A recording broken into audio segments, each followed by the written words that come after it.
بسم الله بأول الله لا حول ولا قوة إلا بالله الحمد لله رب العالمين الصلاة والسلام على سيدنا محمد وآله وصحبه أجمعين قال تبارك وتعالى في محكم تنزيله الفرقان الحميد بعد أعوذ بالله من الشيطان الرجيم بسم الله الرحمن الرحيم قل هل يستوي الذين يعلمون والذين لا يعلمون إنما يتذكر أولو الألباب. எல்லா புகழும் அல்லாஹ்விற்கு உரித்தாகட்டும். நம்ம எல்லாம் ஒரு உன்னதமான நோக்கத்துக்காக இங்கே ஒன்று கூடி உட்கார்ந்திருக்கிறோம். இவ்வளவு நேரம் மாணவர்கள் அவங்களுக்கு கற்பித்து கொடுக்கப்பட்ட விஷயங்கள் உங்களுக்கு முன்னாடி காமிச்சாங்க. இப்போ நம்ம விளங்கி கொள்ள வேண்டிய விஷயம் என்னன்னு சொன்னா, ஒரு சின்ன ஒரு கதை ஒன்று, அதுக்கான பதிலை நீங்களே சொல்லுங்க. ஒரு வாப்பா ஒருத்தர் இருக்கார், ஒரு தகப்பனர் தன் பிள்ளைக்கு 3 விதமான விஷயங்களை கொடுக்க ஆசைப்படுறார். 3 ஏதாவது ஒண்ணு கொடுக்கலாம். ஒண்ணு பதவி, அவர் பெரிய ஊர் தலைவரா இருக்கிற அந்த பதவியை கொடுக்கலாம். இல்லைன்னு சொன்னா அவர்கிட்ட நிறைய காசு பணம் இருக்குது, தங்கத்தாலும் காசு ரொக்க பணத்தாலும் நிறைய வச்சிருக்கு, அதை கொடுக்கலாம். இல்லைன்னு சொன்னா தான் மகனுக்கு நல்ல ஒழுக்கத்தையும் கல்வியும் கொடுக்கலாம். இந்த இடத்துல அந்த தகப்பனாக இல்ல அங்க ஒரு தாயாக உங்களை கற்பனை பண்ணிக்கிட்டீங்க அப்படின்னா உங்க பிள்ளைக்கு இந்த 3 இடத்தை கொடுப்பீங்க. ஒரு அறிவுள்ள நல்ல ஒரு சிந்தனை உள்ள தகப்பன் என்ன செய்வார் அப்படின்னா, பதவி பட்டங்களை விட காசு நகை பணங்களை விட நல்ல ஒழுக்கத்தையும் கல்வியை தான் தன் பிள்ளைக்கு கொடுப்பார். ஏன்னு சொன்னா இந்த நல்ல ஒழுக்கமும் கல்வியும் தன்னை போக்குல காலத்துக்கு ஏற்றாற் போல் தன் மகனுக்கோ மகளுக்கோ நல்ல ஒரு பேரையும் பட்டத்தையும் பதவியையும் அதோடு சேர்த்து காசு பணத்தை எல்லாத்தையும் கொண்டு வந்து கொடுத்துரும். இப்ப நம்ம செய்ய வேண்டிய காரியம் என்னன்னு சொன்னா, நம்ம பிள்ளைகளுக்கு நல்ல சட்டை வாங்கி கொடுத்தோம், பேண்ட் வாங்கி கொடுத்தோம், நல்ல விளையாட்டு பொருட்கள் வாங்கி கொடுத்தோங்கிற மாத்திரம் இல்லாமல் காலத்துக்கும் தலைமுறைகள் தாண்டி அந்த பிள்ளை நிம்மதியா வாழணும்னு சொன்னா அதற்கு ரொம்ப முக்கியமான விஷயம் நல்ல ஒழுக்கத்தையும் கல்வியும் கொடுக்கணும். நாயகர் ஸல்லல்லாஹு அலைஹி வஸல்லம் சொல்லுவாங்க, நான் உங்களுக்கு அனுப்பப்பட்டிருக்கக்கூடிய அந்த அந்தஸ்து என்ன தெரியுமா? நம்மள ஒவ்வொரு அந்தஸ்துல இருக்கோம்ல, தகப்பன் மாமா அப்படியெல்லாம் ஒரு அந்தஸ்து இருக்கு. இப்போ நாயகத்துடைய அந்தஸ்து நமக்கு என்னன்னு சொல்றப்ப நபிகள் கோமான் ஸல்லல்லாஹு அலைஹி வஸல்லம் சொல்லுவாங்க, நான் உங்களுக்கு ஒரு ஆசிரியராக அனுப்பப்பட்டிருக்கேன்னு சொல்லுவாங்க. பாடம் கத்து தர்றதுக்காக, கல்வியை கற்றுக் கொடுக்கறதுக்காக நாயகம் ஸல்லல்லாஹு அலைஹி வஸல்லம் நமக்கு அனுப்பப்பட்டிருக்கிறாங்க. இன்னைக்கு எல்லாம் அல்லாஹ்வுடைய கிருபையில உலக கல்வி, ஒரு டிகிரி வாங்கணும், ஒரு வேலைக்கு போகணுங்கிற விஷயத்துல மக்கள் கொஞ்சம் விழிப்போட இருக்கிறாங்க.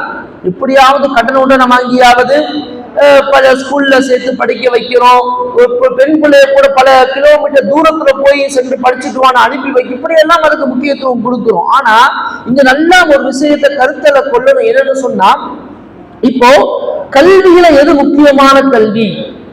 ஒருத்தவர் 12வது முடிச்சாரு, காலேஜ் படிச்சாரு, இதெல்லாம் படிக்க கூடாதுன்னு ஆக கண்டிப்பாக படிக்க வேண்டும். இன்னைக்குள்ள நடைமுறை காலத்துக்கு முஸ்லிம்களுக்கு கல்வி ரொம்ப முக்கியம். ஆனால் அதுல மட்டும் கவனம் செலுத்துறது ரொம்ப ஒரு மோசமான காரியம். அதுல மட்டும் கவனம் ஆக மோசம். நல்ல ஒரு உதாரணம் சொல்றேன் கேளுங்களேன். ஒரு பிள்ளைக்கு வாப்பா எவ்வளவு முக்கியமோ அந்த அளவுக்கு உம்மாவும் முக்கியம். அம்மா எவ்வளவு முக்கியமோ அந்த அளவுக்கு வாப்பா முக்கியம். அப்படித்தானே அந்த பிள்ளை சொல்லுது, எனக்கு அம்மா மட்டும் போதும், அப்பா அறவே வேணாம், ஏத்துப்போமா? இல்ல அத்தா மட்டும் போதும், அம்மா அறவே வேணாம், ஏத்துப்போமா? ஏத்து போக மாட்டோமே. அதை போல இன்னைக்கு உள்ள காலகட்டத்துல முஸ்லிம்களுக்கு உலக கல்வியும் தேவை, அதை விட ரொம்ப ரொம்ப ரொம்ப ரொம்ப முக்கியமா மார்க்க கல்வி தேவை. ரொம்ப மார்க்க கல்வி அவசியமா இருக்குது. முந்தி காலங்கள்ல நம்ம மக்கள் படிச்சாங்களோ இல்லையோ மார்க்கத்தை தரவா கத்து வச்சிருந்தாங்க. அதற்கு அவங்க அடையாளமே போதும். ஒரு பெரிய தாடியும் உருமாவும் தலை நிறைய முக்காடும், இதுவே பெரிய ஒரு அலாமத்த அடையாளமா முந்தி காலங்கள் இருந்துகிட்டு இருந்துச்சு. இன்னைக்கு பாருங்க, இந்த உலகத்துடைய விஷயங்கள்ல நம்ம மக்கள் தெளிவா இருக்கிறான். ஜும்மால ஒரு இளைஞர் உட்காருவார், 18, 20, 22 வயசுக்கு அவருக்கு இருக்கும், தெளிவா நல்லா தெரியும் எப்படி போன் யூஸ் பண்றதுன்னு. ஆனா மார்க்க சட்டமான இமாம் மிம்பர்ல ஏறிட்டா போன் யூஸ் பண்ணக்கூடாது, சின்ன கல்ல கூட கொண்டு விளையாடக்கூடாது, அப்படி செஞ்சா ஜும்மா தொழுகை பாத்திலாயிரும், வீணா போயிரும். மார்க்க சட்ட மார்க்க கல்வி அவருக்கு தெரியாது. நான் நிதர்சனமா ஒரு சம்பவத்தை பார்த்தேன். காலேஜ் படிக்கிறப்ப என் காலேஜ்ல ஒரு வாட்ச் ஒண்ணு கட்டியிருக்கிறார். வாட்ச் கட்டின மணிக்கு ஹவுஸ்ல உட்கார்ந்து ஜும்மா தொழுகைக்காக வேண்டி ஒளி செஞ்சுக்கிட்டு இருக்கிறார். இப்போ அந்த நபருக்கு தெரிஞ்சிருக்குது, அந்த மாணவருக்கு தெரிஞ்சிருக்குது, நான் வியர் பண்ணிருக்கிற கட்டியிருக்க வாட்சுங்கிறது வாட்டர் ப்ரூஃப், வாட்டர் ரெசிடென்ஸோடது, இது எவ்வளவு தண்ணி பட்டாலும் வீணா போகாது அப்படின்னு தெரிஞ்சிருக்குது.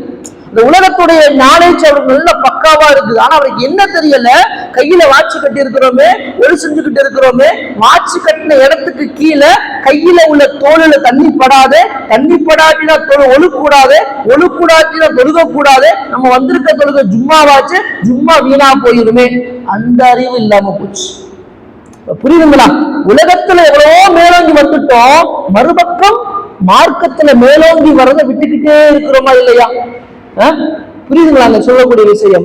முந்தையெல்லாம் பெண்கள்கிட்ட ஒரு பேணல் இப்படி இருக்கும், ஒரு பாங்கு சொல்ற நேரம் சமீபத்துல வருது, உள்ளத்துல வந்தோன்னு சொல்லுவாங்க, எல்லா உலக வேலையை விட்டுருங்க பாங்கு சொல்ல போறாங்கன்ட்டு.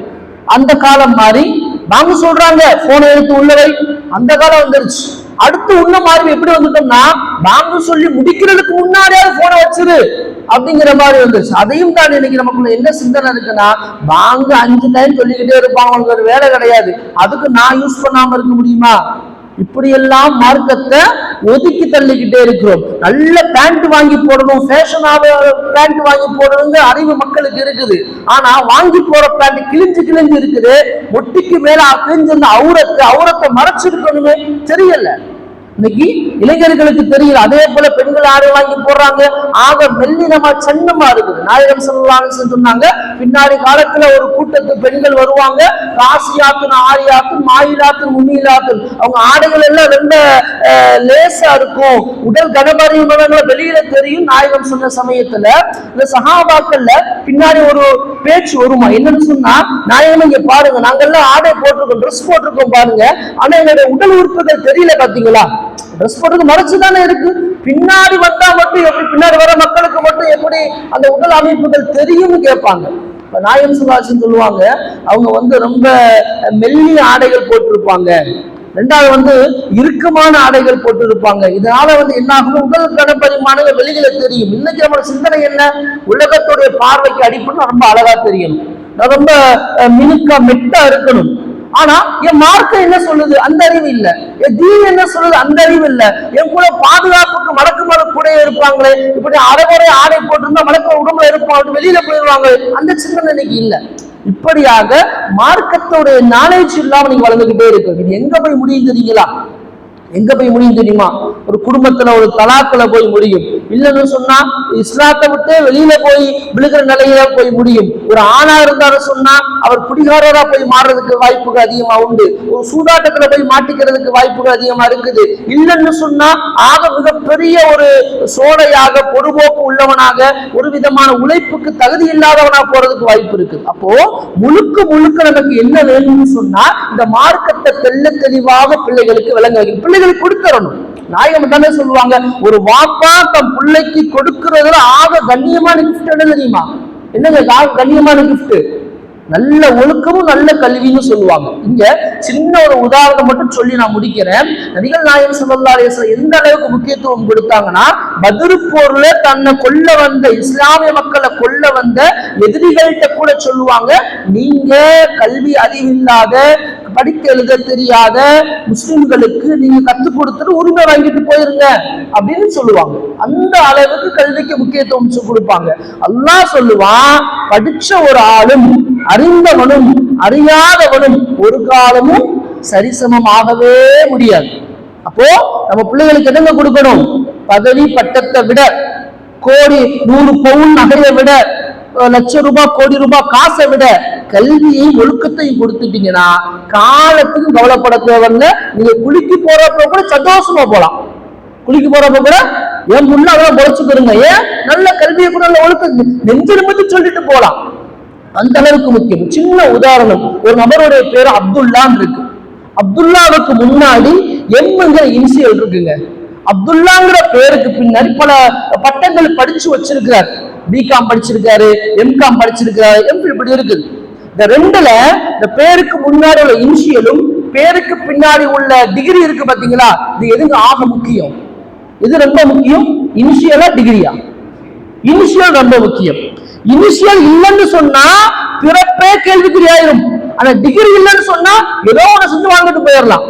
இந்த இன்சியலை போல உள்ளதோ மார்க்க கல்வி, இந்த டிகிரியை போல உள்ள உலக கல்வி. உலக கல்வி தேவை.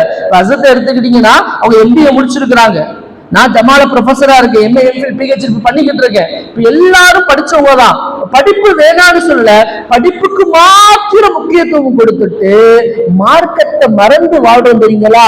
இது நம்ம இன்சியலை மறந்து வாழ்றதுக்கு சமம். அப்படிப்பட்ட முட்டாளாக நம்ம இருந்துடக்கூடாது. எனவே உங்க பிள்ளைகளை இன்ஷா அல்லாஹ் இந்த மஹல்லால ஊர்ல உள்ள பிள்ளைகளை தீன்தாரியாக, ஆலிமாக, ஹாஃபிலாக, அதே சமயம் நல்ல படிச்ச பட்டதாரியாக, ஒழுக்கமுள்ள பிள்ளைகளாக, கல்வி மான்களாக, ஒரு கவர்மெண்ட் ஜாப்ல ஒரு பெரிய ஒரு பொசிஷன் உள்ள மக்களாக ஆக்கணும். அந்த நியத்துக்காக வேண்டிதான் நாங்க எங்க மாணவர்களா கூட்டு வந்து முன்னாடி காட்டி பாருங்க, இப்படி எல்லாம் உருவாக்கிட்டு இருக்கிறாங்க.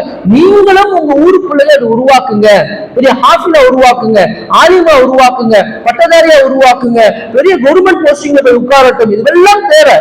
தாடியின் தொப்பியோட உட்கார்ந்து இருந்தா நீங்களும் ஒரு ஹாஸ்பிட்டல் போய் நம்ம பாக்குறோமா இல்லையா?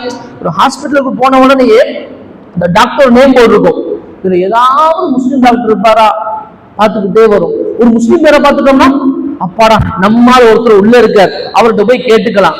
சந்தோஷம் வருதா இல்லையா? ஏன் ஒட்டுமொத்த போர்டையும் முஸ்லிம்களா இருக்கட்டுமே, ஒரு ஆலிமோடு சேர்ந்த டாக்டரா இருக்கட்டுமே, ஒரு ஆலிமியத்தோட சேர்ந்த உலகத்துடைய சம்பந்தம் உள்ள மக்களா உருவாகட்டுமே, அந்த நோக்கத்துக்காக இது எல்லாம் செய்யப்படுது. அந்த நியத்தை நீங்களும் வைங்க. நியத்து வச்சதோட சேர்த்து அதற்கான முயற்சியில் ஈடுபடுங்க. வல்லோன் அல்லாஹ் உங்களுடைய என்னுடைய நம்ம எல்லாரோட நியத்தை அல்லாஹ் கபூலாக்கணும் இன்ஷா அல்லாஹ். இந்த ஊர்ல நிறைய ஆலிம்கள் ஹாஃபில் அல்லாஹ் உருவாக்கி தரணும், நிறைய பட்டதாரி அல்லாஹ் உருவாக்கி தரணும். குறிப்பாக தீன் சாயல் உள்ள, தீனுக்கு மெஹனத் செய்யக்கூடிய, தீனுக்காக உழைக்கக்கூடிய வருங்கால சந்தை அல்லாஹ் உருவாக்கி தருவானாக. வாஹிர் தஅவானா அல்ஹம்துலில்லாஹி ரப்பில் ஆலமீன். அஸ்ஸலாமு அலைக்கும் வரஹ்மத்துல்லாஹி வபரகாத்துஹு.